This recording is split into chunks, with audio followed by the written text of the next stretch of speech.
You want to buy some shares, right? But what's the deal with all those numbers on the screen? Bid price, bid size, it's confusing.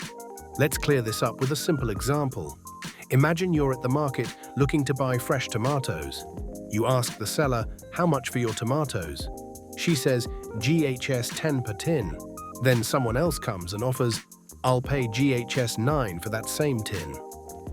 In that moment, the bid price for the tomatoes is GHS 9. That's the highest price a buyer is willing to pay right now. Now that same person who offered GHS 9 says, I want to buy 5 tins at GHS 9 each.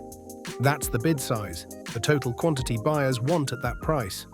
On the Ghana Stock Exchange, it's the same. The bid price is the highest price a buyer will pay for a share, showing demand. The bid size is how many shares buyers want at that price, indicating volume of demand. The bid-ask spread is the difference between the bid price and the ask price. A narrow spread means the stock is liquid and easy to trade. Understanding these numbers helps you make smarter decisions. A large bid size means strong demand, while a small one might suggest the opposite. If you want to sell shares, your broker will sell at the highest bid price. The bid size tells you how many shares you can sell at that price. Don't be intimidated by the numbers. They're just terms for demand and quantity.